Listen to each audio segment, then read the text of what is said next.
Students, welcome to let's improve. আজকে আমরা চলে এসেছি আমাদের জেনপাস ইউজি 2024-এর বায়োলজি প্র্যাকটিস সেট 2 নিয়ে। আজকে আমরা ডিসকাস করব আমাদের যে ইকোলজির পার্টটা আছে ওটার উপরে। ওকে, তো চলো শুরু করা যাক। তো শুরুতেই বলে রাখি, যারা আমাদের চ্যানেলে নতুন তারা সকলেই সাবস্ক্রাইব করতে ভুলবে না, সকলেই লাইক করে দিও এবং প্রিয় বন্ধুদের সাথে শেয়ার করতেও ভুলবে না। ওকে, তো চলো শুরু করা যাক আজকের ফার্স্ট কোশ্চেন দিয়ে। আজকের ফার্স্ট কোশ্চেন কি বলেছে? Which is the primary pollutant? Which is the primary pollutant? CO, PAN, O3, hydrocarbons. প্রাথমিক দূষণকারী পদার্থ কোনটি? কার্বন মনোঅক্সাইড, প্যান, O3 নাকি হাইড্রোকার্বন সমূহ? তো এই কোশ্চেনটার অ্যান্সার তোমরা পজ করে একবার চেষ্টা করো। আশা করি করে ফেলেছো। এই কোশ্চেনটার অ্যান্সার হয়ে যাবে কার্বন মনোঅক্সাইড। অনেকে এখানটা আমি জানি অনেকে এখানে হাইড্রোকার্বন দেখিয়েছে। হাইড্রোকার্বন কিন্তু এটা বলে রাখি তোমাদের, হাইড্রোকার্বন কিন্তু প্রত্যেক হাইড্রোকার্বনই আমাদের প্রাইমারি পলিউটেন্টস না, শুধু অ্যারোমেটিক হাইড্রোকার্বনস গুলোই আমাদের প্রাইমারি পলিউটেন্ট। এটা কিন্তু অনেকেই ভুল করে থাকে। আর তোমরা যারা আমার ভিডিও অনেকদিন ধরেই দেখছো তারা তো জানোই যে আমি তাদেরকে আগেও পড়িয়েছি যে প্যান এবং O3 এটাও কিন্তু একটা ইম্পর্টেন্ট কোশ্চেন আসে যখন আমাদের কোশ্চেনটা হয়ে যায় সেকেন্ডারি পলিউটেন্টস এর ক্ষেত্রে। এই দুটোই কিন্তু আমাদের প্যান এবং O3 দুটোই সেকেন্ডারি পলিউটেন্ট। তো এটাও তোমরা মাথায় রাখবে। তো চলো আমাদের নেক্সট, এটা হয়ে গেল, এটা ইয়ে হয়ে যাচ্ছে কার্বন মনোঅক্সাইড। তো চলো আমাদের নেক্সট কোশ্চেন। নেক্সট কোশ্চেন কি বলেছে? Gas responsible for the Bhopal gas disaster in 1984 was ethyl isocyanide, potassium isocyanide, methyl isocyanide, sodium isocyanide. 1948 সালে ভোপাল গ্যাস দুর্ঘটনার জন্য দায়ী গ্যাসটি হলো ethyl isocyanide, potassium isocyanide, methyl isocyanide নাকি সোডিয়াম আইসোসায়ানাইড? তো এটাও, এই কোশ্চেনটা তো এমন কনসেপচুয়াল কিছু নেই, এটাতে এটাও তো আমি বলবো তোমরা পজ করে একবার ট্রাই করো। এটা জাস্ট একটা মুখস্থ টাইপ কোশ্চেন। তো এটার অ্যান্সারটা হয়ে যাচ্ছে মিথাইল আইসোসায়ানাইড। ওকে, তো চলো নেক্সট কোশ্চেনে। নেক্সট কোশ্চেন কি বলেছে? The pyramid that is never inverted, energy, biomass, number, naan of the above. যে পিরামিডের গঠন কখনোই উল্টো হয় না তা হলো আমাদের জীবশক্তি নাকি জীবভর নাকি জীব সংখ্যা নাকি উপরে কোনোটি নয়। তো এটার অ্যান্সারটা হয়ে যাচ্ছে তোমাদের এনার্জি। এনার্জির পিরামিড কখনোই আমাদের ইনভার্টেড হতে পারে না। কারণটা বলে দিচ্ছি তোমাদেরকে। এটা ধরো একটা এটা যদি যদি একটা ইনভার্টেড হয় তাহলে বলে দিচ্ছি তোমাদেরকে। তো কি হয়ে যাবে, যারা প্রথমে নিচের দিকে আছে, ধরো এই যে গ্রাস, আর এখানটা ধরো আমাদের টার্সিয়ারি বা কোয়াটারনারি কনজিউমার, টার্সিয়ারি কনজিউমার।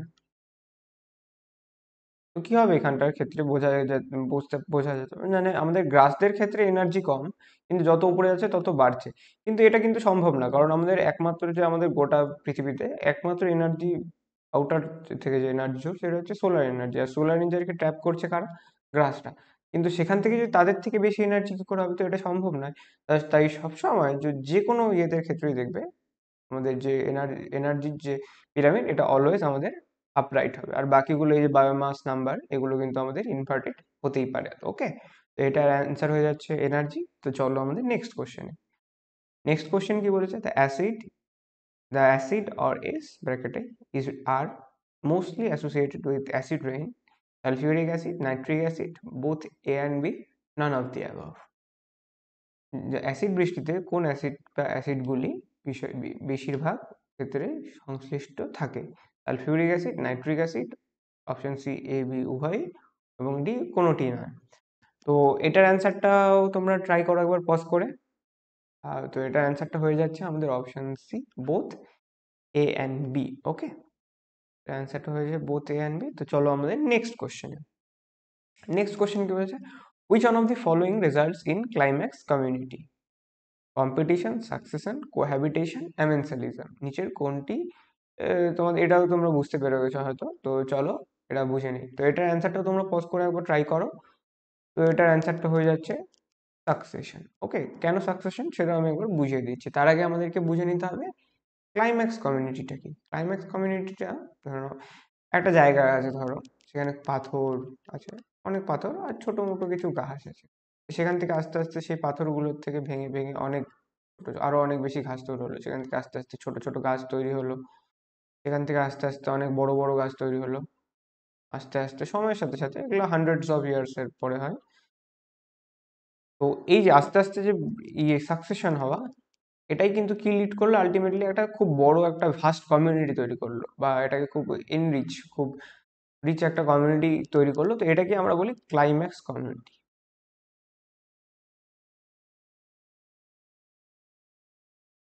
এটা আমি পরের স্লাইডে দেখিয়েছি ভালো করে, তো চলো সেই স্লাইডটি একবার দেখে নেওয়া যাক। এই যে আমাদের একদম, আমাদের যে ছবিটা আছে এটা একদম ডান দিকে দেখতে পাচ্ছ, এই যেখানটা বড় বড় গাছ, অনেক আরো পশু পাখি আছে যারা এই এর মধ্যে, এটা একটা ক্লাইম্যাক্স কমিউনিটি। এটা একটা কি, ক্লাইম্যাক্স কমিউনিটি। এই ক্লাইম্যাক্স কমিউনিটি কিভাবে আসছে? এই যে প্রথমে কিন্তু এই জায়গাটাতে খুব পাথর পাথর ছিল, ছোট মোটো ঘাস ছিল, সেখান থেকে আস্তে আস্তে সাকসেশনের মাধ্যমে, সাকসেশন হতে হতে হতে হতে অনেক একটা দীর্ঘ সময়ের প্রসেস, এই যে এখানটায় লেখাই আছে হান্ড্রেডস অফ ইয়ার্স, তো এই আস্তে আস্তে সাকসেশনের মাধ্যমে কিন্তু আমাদের একটা ক্লাইম্যাক্স কমিউনিটি তৈরি হয়। ওকে, এটাও একটা খুব ইম্পর্টেন্ট কোশ্চেন, এটা কিন্তু তোমাদের PYQ থেকে নিয়েছি আমি কোশ্চেনটা, তো দেখবে ভালো করে। ওকে, তো চলো নেক্সট কোশ্চেন কি বলেছে, which one of the following organism is not associated with biological nitrogen fixation. মানে বলতে চেয়েছে নিচে যে অপশন ABCD এর মধ্যে যে তোমরা অর্গানিজম গুলো দেখতে পাচ্ছ, এগুলোর মধ্যে কোনটি নাইট্রোজেন ফিক্সেশনের সাথে লিঙ্কড নয়, অ্যাসোসিয়েটেড নয়। তো তোমরা এটাও খুব একটা ইজি কোশ্চেন, এটাও তোমাদের একটা PYQ। ওকে, তোমরা এটাও ইজি কোশ্চেন, তোমরা সকলেই জেনে গেছো হয়তো, এই অ্যানাবিনা, রাইজোবিয়াম আর হচ্ছে নস্টক, এটা তিনটাই কিন্তু আমাদের নাইট্রোজেন ফিক্সেশনে একটা গুরুত্বপূর্ণ ভূমিকা পালন করে। কিন্তু আমাদের এই যে ক্লোরেলা কিন্তু নাইট্রোজেন ফিক্সেশন করে না, তো এটার অ্যান্সারটা হয়ে যাচ্ছে ক্লোরেলা। ওকে, তো চলো নেক্সট কোশ্চেন কি বলেছে, select the correct food chain from the following, grass, option A grass, chameleon, insect, bird, option B grass, fox, rabbit, bird, option C phytoplankton, zooplankton, fish, option D fallen leaves, bacteria, insect larva. এটা আমাদের কি, এটা অনেক সময় তো অনেকেই এটা করতে পারে না, এমনিতেও একটা ইজি একটা কোশ্চেন, তাও এখানটা আমি তোমাদের অমিট প্রসেসে এই কোশ্চেনটা করাবো। ওকে, তো দেখো অমিট প্রসেসে কিভাবে করে। তো প্রথমে দেখো গ্রাস, ক্যামিলিয়ন, ইনসেক্ট, বার্ড। ইনসেক্টকে বার্ড খায়, ঠিক আছে। গ্রাস, তুমি এখানটায় দেখো ক্যামিলিয়ন কি কখনো গ্রাস খায়? ক্যামিলিয়নকে তো তোমরা অনেকেই চেনো, যারা ডিসকভারি ছোটবেলায় দেখতে, তাদের তো খুবই একদম ইজি মনে হচ্ছে, তাদের জন্য তো এটা সব থেকে ইজি কোশ্চেন বলা যেতে পারে। তো এই ক্যামিলিয়ন তো কখনো গ্রাস গ্রাস খায় না, তো সেক্ষেত্রে এটা আমাদের একটা অপশন, রং অপশন হয়ে যাচ্ছে। তো কি বলেছে নেক্সট অপশন, গ্রাস, ফক্স, র্যাবিট, বার্ড। এটাও ইজি, কারণ সকলেই আমরা জানি আমাদের শেয়াল কখনো আমাদের গ্রাস খায় না, তো ঠিক আছে, তো এটাও ইয়ে। তো লাস্ট অপশন কি, অপশন ডি বলেছে foreign leaves, bacteria, insect larva. Foreign leaves থেকে ব্যাকটেরিয়ারা ফিট করে অবশ্যই, ডিউট্রিটাস ফুড চেইনের একটা পার্ট এটা, কিন্তু সেখানে থেকে ইনসেক্ট লার্ভা কি ব্যাকটেরিয়াদের থেকে নেয়? তো এটাও ভুল কিন্তু। ওকে, এটাও রং হয়ে যাচ্ছে, তো অ্যান্সারটা কি হয়ে যাচ্ছে, ফাইটোপ্ল্যাঙ্কটন থেকে জু প্ল্যাঙ্কটন থেকে ফিশ। ওকে, অপশনটা রাইট হয়ে যাচ্ছে। তো চলো নেক্সট কোশ্চেন কি বলেছে, the overlapping zone of two ecosystem is called biome, biotype, ecotype, ecotone. কি বলেছে, দুটি বাস্তুতন্ত্রের যে সন্নিহিত স্থান বা ওভারল্যাপিং অঞ্চল, সেই অঞ্চলটাকে কি বলা হয়? তো দেখে নাও কি বলতে চাইছে, এটা ধরো একটা ইকোসিস্টেম, এটা আরেকটা ইকোসিস্টেম, এদের মধ্যেকার যে জায়গাটা যেটা ওভারল্যাপ করেছে, সেটাকে কি বলে? সেটাকে সকলেই জানি, আমরা বলি ইকোটোন। ওকে, তো এটার অ্যান্সারটা হয়ে যাচ্ছে ইকোটোন। তো চলো নেক্সট কোশ্চেন কি বলেছে, the figure given below is a diagrammatic representation of response of organisms to abiotic factors, what do 1, 2, 3 represent respectively. এই ফিগারটা দেওয়া আছে, এটা একটা diagrammatic representation of response of organism to abiotic factor, মানে এটা একটা রেসপন্স দেখাচ্ছে আমাদের অনেক কটা অর্গানিজম যারা বাইরের এবায়োটিক ফ্যাক্টরের সাথে তাদের রেসপন্সটা দেখাচ্ছে। তো এখানটায় বলতে হবে 1 কি, 2 কি এবং 3 কি। এগুলো এই কি কি যেগুলো হতে পারে, তো আমি বুঝিয়ে দিচ্ছি তোমাদেরকে একবার ডায়াগ্রাম থেকে, তারপর আমি তোমাদেরকে অপশনগুলো দিচ্ছি। ওকে, ইন্টারনাল লেভেল, এক্সটার্নাল লেভেল। কি বলেছে, এক্সটার্নাল লেভেলের এদিকে যাচ্ছে এবং ইন্টারনাল লেভেল এদিকে যাচ্ছে। এখানটা একজন এই যে এক, তাকে দেখো, সে কি তার ক্ষেত্রে কি হচ্ছে, এক্সটার্নাল লেভেলে যখন হ্রাস হচ্ছে, তার ইন্টারনাল লেভেলও সেভাবেই কিন্তু এগোচ্ছে।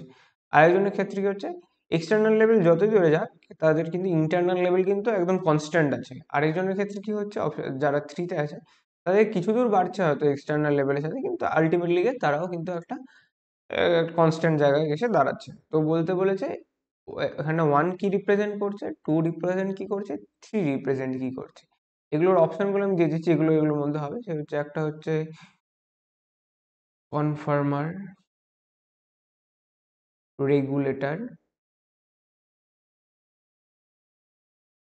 আর এটা হচ্ছে পার্শিয়াল রেগুলেটর।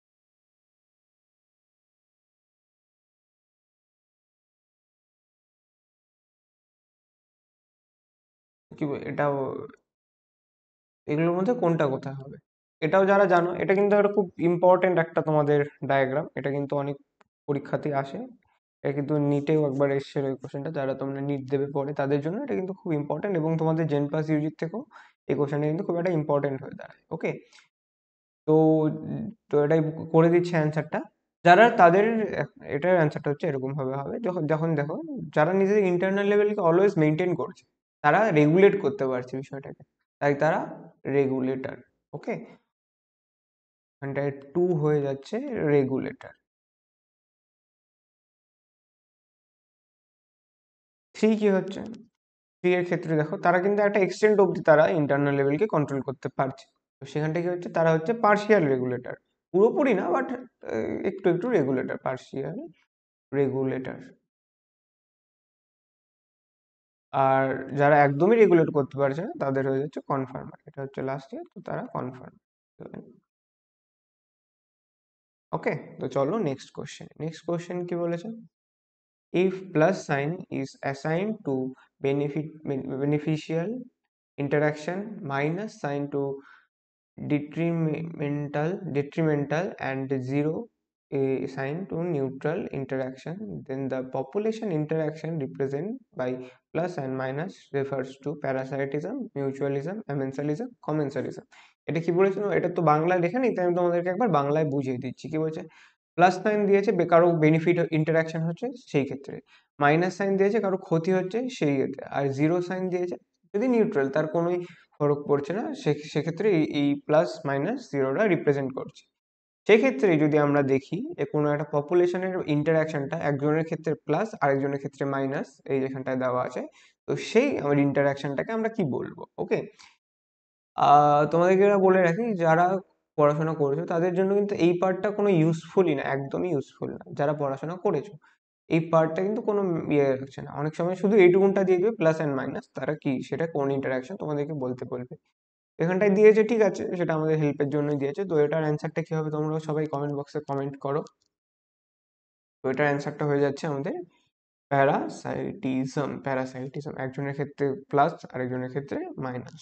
তো চলো নেক্সট কোশ্চেন। নেক্সট কোশ্চেন কি বলেছে, approximately how much of the solar energy that falls on the leaves of a plant is converted to chemical energy by photosynthesis?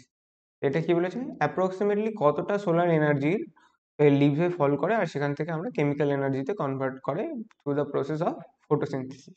এটার অ্যান্সারটাও তোমরা চেষ্টা করো অ্যান্সার করার। এখানে কোশ্চেন নাম্বারগুলো নেই, তার জন্য তোমাদের একটু প্রবলেম হচ্ছে, বাট কিছু করার নেই, তোমরা এটা এমনি কমেন্ট বক্সে অ্যান্সার করো, আমি বুঝে যাবো। অপশন এ বলেছে less than 1%, অপশন বি বলেছে 2 to 10%, অপশন সি বলেছে 30%, এবং অপশন ডি বলেছে 50%। তো সবাই পজ করে কমেন্ট বক্সে কমেন্ট করো অ্যান্সারটা। তো এটা অ্যান্সার হয়ে যাচ্ছে অপশন বি, 2 to 10%। ওকে, চলো নেক্সট কোশ্চেন। নেক্সট কোশ্চেন কি বলেছে, nitrite is converted to nitrate by nitrosomonas, nitrobacter, pseudomonas, clostridium. Okay, তো এটাও অ্যান্সার করার চেষ্টা করো তোমরা পজ করে। এবার একটা খুবই ইজি কোশ্চেন, এটা অ্যান্সার হয়ে যাচ্ছে অপশন বি, নাইট্রোব্যাক্টার। এটার জন্য তোমাদের একটা লেখা লিখে নিয়ে এসছে, ওটা তোমরা সবাই কপি করে নেবে, কারণ এটা খুবই ইম্পর্টেন্ট কিন্তু, হ্যাঁ, এটা অনেকে ভুল করে। There are two steps in nitrification process. The bacteria that converts ammonia to nitrite includes nitrosomonas. Okay, ammonia থেকে নাইট্রেটে যারা ইয়ে করে চেঞ্জ করে তারা হচ্ছে, সেটা হচ্ছে নাইট্রোসোমোনাস। আমি এটা বোল্ড করে দিয়েছি তাই এই প্যারাটা। And the bacteria that converts nitrates into nitrates include nitrobacteria. এটাই কিন্তু আমাদের কোশ্চেন এসেছিল, দ্য ব্যাকটেরিয়া যেটা কিনা নাইট্রেট থেকে নাইট্রেটে কনভার্ট করে সেটার নাম কি? তো সেখানটা আমাদের নাইট্রোব্যাক্টার হয়ে যাচ্ছে। ওকে, তো এটা গোটাটাই তোমরা একবার খাতায় পজ করে খাতায় লিখে নেবে, অথবা স্ক্রিনশট নিয়ে নাও যারা দরকার মনে করছো। তো আমরা এটার পরে, এটা কিন্তু খুবই একটা ইম্পর্টেন্ট ইয়ে, তো এটার পরে আমরা চলে যাচ্ছি আমাদের Montreal protocol, which calls for appropriate action to protect the ozone layer from human activities, was passed in year 1985, 1986, 1987, 1988। এটাও খুব একটা ইজি কোশ্চেন, তো এটা অ্যান্সার করার চেষ্টা করো সবাই। তো এটার অ্যান্সার হয়ে যাচ্ছে অপশন সি, 1987। ওকে, চলো নেক্সট কোশ্চেন কি বলে, Minamata disease is caused by clostridium, sorry, chromium, cadmium, methyl mercury, radioactive elements. এটাও খুবই ইজি একটা কোশ্চেন। ওকে, তো এটাও আশা করি সবাই এটা পেরে গেছো। তো এটা হয়ে যাচ্ছে মিথাইল মার্কিউরি। আমরা মোস্টলি আমরা অনেকে মার্কিউরি, ওখানটা যদি মিথাইল মার্কিউরি অপশন থাকে তোমরা ওটাকেও দাগাতে পারো, কোনো অসুবিধা নেই ওটাতে। ওকে, তো চলো নেক্সট কোশ্চেন কি বলেছে, which one of the following is related to ex-situ conservation that of threatened animals and plants? কি বলেছে, মানে এক্সিটু সংরক্ষণের এই নিচের অপশনগুলোর মধ্যে কোনটি এক্সিটু সংরক্ষণের উদাহরণ থ্রেটেন্ড অ্যানিমালস অ্যান্ড প্লান্টস এর ক্ষেত্রে? অপশন এ কি বলেছে, বায়োডাইভার্সিটি হটস্পট। অপশন বি বলেছে Amazon rain forest, Himalayan reason and wild life safari. প্রথমে আমাদেরকে বুঝে নিতে হবে এক্সিটো মানেটা কি। আমি এটা আগেও পড়িয়েছি তোমাদেরকে। এক্সিটু এক্সিটু সংরক্ষণ কনজারভেশন বা সংরক্ষণ বলতে কি বুঝি আমরা, একজন যার ন্যাচারাল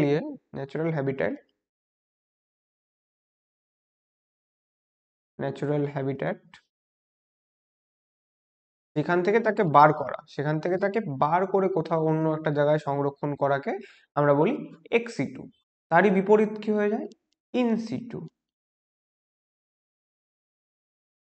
ইনসিটু কি হয়, তার ন্যাচারাল হ্যাবিট্যাটে, যে তার সেখানটাতে আমরা সংরক্ষণ করি। ওকে, সেখানটাতে আমরা তাকে সংরক্ষণ করি। তো এখানটায় কি বলেছে, এক্সিটি সংরক্ষণের উদাহরণ। তো এক্সিটি সংরক্ষণের কোথায়, বায়োডাইভার্সিটি হটস্পট। তো আমরা জানো এটা একটা ইনসিটু সংস্থা, সেখান থেকে বুঝতেই পারছো যে এটা একটা ইনসিটুর উদাহরণ। অ্যামাজন রেইন ফরেস্ট এটাও একটা ইনসিটুর, হিমালয়ান রিজনস এটাও একটা ইনসিটু সংরক্ষণের মধ্যেই পড়ে যাচ্ছে। সেখানটায় আমাদের মাত্র বেঁচে থাকে ওয়াইল্ড লাইফ সাফারি পার্ক। এগুলো হচ্ছে পার্ক যেগুলো আমাদের আলাদা করে বানানো হয়, বিভিন্ন আমরা জন্তু প্লান্ট এনে রাখি তো সেখানে তাদেরকে কনজার্ভ করার জন্য। ওকে, তো এখানটার অপশন ডিটা হয়ে যাচ্ছে correct, wild life safari parks. তো চলো নেক্সট কোশ্চেন কি বলেছে, total number of identified biodiversity hotspot in the world 25, 24, 40, 34। তো বিশ্বে কতগুলি বায়োডাইভার্সিটি হটস্পট রয়েছে, এটাই তোমাদেরকে এই কোশ্চেন থেকে জানতে চাইছি। এটাও কিন্তু খুব একটা ইম্পর্টেন্ট কোশ্চেন তোমাদের এক্সাম পয়েন্ট অফ ভিউ থেকে।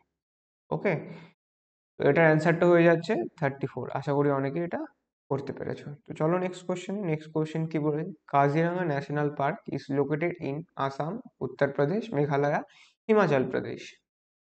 তো যারা কাজিরাঙ্গা গেছো তারা তো খুবই, তাদের জন্য তো এটা কোনো ব্যাপারই না, আমাদের পাশের রাজ্যেই একদম। তো এটার অ্যান্সারটা হয়ে যাচ্ছে আমাদের ওকে, খুবই ইজি কোশ্চেন গুলো। এটাও কিন্তু খুব ইম্পর্টেন্ট একটা কোশ্চেন বলে রাখছি। ইজি বললো যে ইম্পর্টেন্ট না, তেমন না, খুবই ইম্পর্টেন্ট তোমাদের জেনপাস ইউজির পয়েন্ট অফ ভিউ থেকে। কি বলেছে, list of endangered species is released by IUCN, BBC, WWF, UNESCO. এটা আমি তোমাদেরকে আগে করিয়েছি আমাদের আগের সিরিজগুলোতে। তো এটার অ্যান্সারটা হয়ে যাচ্ছে অপশনে IUCN। ওকে, চলো নেক্সট কোশ্চেন কি বলেছে, project tiger in India was launched in 1989, 1975, 1973, 1970। এটাও কিন্তু খুব ইম্পর্টেন্ট কোশ্চেন তোমাদের এবছর জেনপাস ইউজির জন্য। আবার এটা নিটেড পয়েন্ট অফ ভিউতেও কিন্তু খুব ইম্পর্টেন্ট। ওকে, তো এটার অ্যান্সারটা হয়ে যাচ্ছে অপশন সি 1973। এটা অনেকেই জানো না, আমি জানি। তো এটার অ্যান্সারটা তোমরা নোট করে নাও, এটা কিন্তু খুবই একটা ইম্পর্টেন্ট কোশ্চেন তোমাদের জন্য। ওকে, তো আমাদের এখানেই এই ভিডিও শেষ হচ্ছে। তো সকলকে আবার বলে রাখছি, যারা চ্যানেলে নতুন তারা সাবস্ক্রাইব করতে ভুলবে না। সকলেই লাইক করে দিও এবং প্রিয় বন্ধুদের সাথে শেয়ার করে দাও। Thank you.